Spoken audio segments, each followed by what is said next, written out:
ಯಾಕೆ ರವಿ, ಯಾಕೆ ಡಲ್ಲಾಗಿ ಕೂತಿದ್ಯಾ? ರಾತ್ರಿ ನಿದ್ದೆ ಸರಿಗಾಗಿಲ್ವಾ?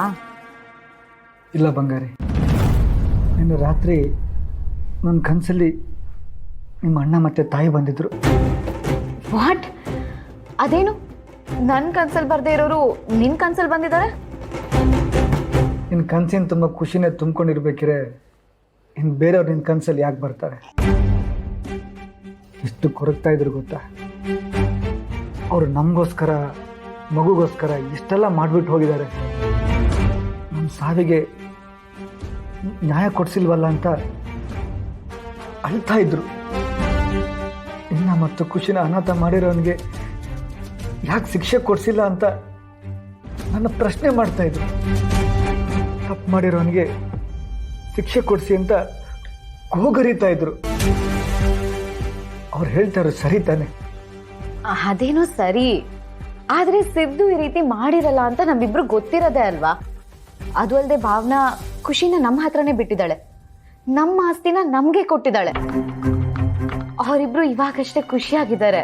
ಇಂಥ ಟೈಮಲ್ಲಿ ನಾವು ಮತ್ತೆ ಸಿದ್ದುನ ಜೈಲಿಗೆ ಕಳ್ಸಿದ್ರೆ ಭಾವನಾ ನೊಂದ್ಕೊಳ್ಳಲ್ವಾ? ಅದೆಲ್ಲ ಬಿಡು. ಅವ್ರ ಕಡೆಯಿಂದ ನಮಗ್ ತೊಂದರೆ ಆಗ್ತಿಲ್ಲ ಅನ್ನೋವಾಗ ನಾವು ಅವ್ರಿಗೆ ತೊಂದರೆ ಕೊಡೋದು ಎಷ್ಟು ಸರಿ? ನನ್ನ ಮಗ ಏನಾರು ಅಂಧ ಅಂತ ಬೇಜಾರಾಗ್ತಿದ್ಯಮ್ಮ? ಛೇ, ಹಾಗೆಲ್ಲ ಏನೂ ಇಲ್ಲ ತಾತ. ಹೀಗೆ ನೇರವಾಗಿ ಮಾತಾಡೋರ ಮನಸ್ಸಿನಲ್ಲೇ ಹೆಚ್ಚು ಪ್ರೀತಿ ಅಂತ ನಾನು ಕೇಳಿದ್ದೀನಿ. ಇವರಲ್ಲೂ ನಾನು ಅದನ್ನು ನೋಡಿದ್ದೀನಿ. ಆದರೆ ನನಗೆ ನಿಜವಾಗ್ಲೂ ಬೇಜಾರಾಗಿದ್ದು ಯಾತಕ್ಕೆ ಗೊತ್ತಾ?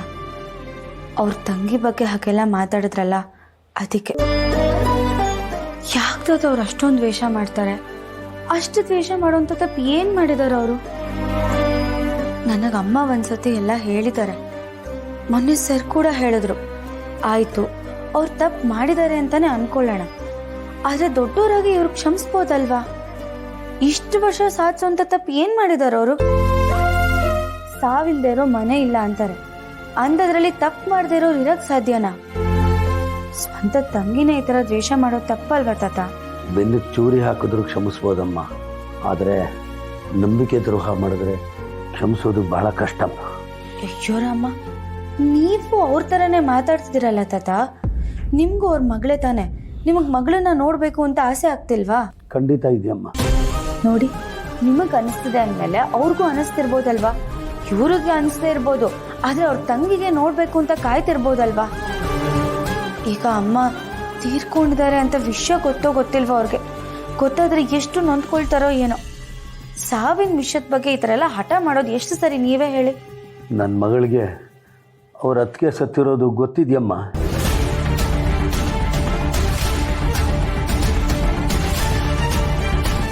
ಅವಳ ಅತ್ತಿಗೆ ಸಾವಿಗೆ ಬಂದಿದ್ಲಮ್ಮ. ಏನು ಹೇಳ್ತಿದ್ದೀರಾ ತಾತ? ಅವ್ರು ಇಲ್ಲಿಗೆ ಬಂದಿದ್ರಾ? ಹೌದಮ್ಮ, ನನ್ನ ಮಗಳು ಬಂದಿದ್ಲು. ಅವಳು ಬಂದಮೇಲೆ ನಾನು ಮಾತಾಡೋಂಗಾಗಿದ್ದು, ಹುಷಾರಾಗಿದ್ದಮ್ಮ. ಲಲಿತಾ ಯಾವಾಗಲೂ ಹೇಳ್ತಿದ್ಲು, ನಿಮ್ಮ ಮಗಳು ಬಂದರೆ ನೀವು ಹುಷಾರಾಗ್ತೀರಾ ಅಂತ. ಅದೇ ಥರ ನಾನು ಮಾತಾಡೋಂಗಾದ್ದಮ್ಮ. ನಿನ್ನಿಂದ ಅರ್ಧ ಗುಣ ಅದೆ, ನನ್ನ ಮಗಳದ್ದು ನೋಡಿದ್ಮೇಲೆ ಪೂರ್ತಿ ಗುಣ ಅದೆ. ನೀವು ನಿಜವಾಗ್ಲೂ ಹೇಳ್ತಿದ್ದೀರಾ? ಆದರೆ ಯಾಕೆ ನಾನು ಅವ್ರನ್ನ ನೋಡಲಿಲ್ಲ? ನಿಜವಾಗ್ಲೂ ಬಂದಿದ್ಲಮ್ಮ, ಆದರೆ ಮನೆಯೊಳಗಡೆ ಬರಲಿಲ್ಲ. ಹೊರಗಡೆಯಿಂದಾನೇ ನಾನು ಮಾತಾಡಿಸ್ಕೊಂಡು ಜನಗಳು ಆಡೋ ಮಾತಿಗೆ ಹೊರಟೋದ್ಲು ಅನ್ಸುತ್ತಮ್ಮ. ಈಗ ಅವಳು ಬರ್ತಾಳೋ ಇಲ್ವೋ ಅನ್ನೋದು ಭರವಸೆನೇ ಹೊರಟೋಗಿದೆಯಮ್ಮ. ಹಾಗಾದ್ರೆ ಇವ್ರ ಮಗಳು ಬಂದಿದ್ರು ಅಂತ ಆಯ್ತು. ಅವ್ರ ಪರಿಚಯ ನನ್ಗೆ ಗೆದ್ದಿದ್ರೆ ಹೇಗಾದ್ರೂ ಮಾಡಿ ಇರಿಸ್ಕೋತಾ ಇದ್ದೆ. ಚಂದನ, ಲಲಿತನಿಗೆ ನನ್ನ ಮಗಳು ಈ ಮನೆಗೆ ಬರಬೇಕು ಅಂತ ತುಂಬ ಆಸೆ ಇತ್ತಮ್ಮ. ಲಲಿತಾ ಆಸೆ ಪಟ್ಟ ಹಾಗೆ ನನ್ನ ಮಗಳು ಈ ಮನೆಗೆ ಬಂದ್ಲಮ್ಮ. ಅವಳು ಬಂದಿದ್ದು ಲಲಿತನ್ನ ಕಳಿಸ್ಕೊಡೋದಕ್ಕೆ ಅನಿಸುತ್ತೆ. ಇದನ್ನೇ ಅಲ್ವಾ ವಿಧಿ ಆಟ ಅನ್ನೋದು.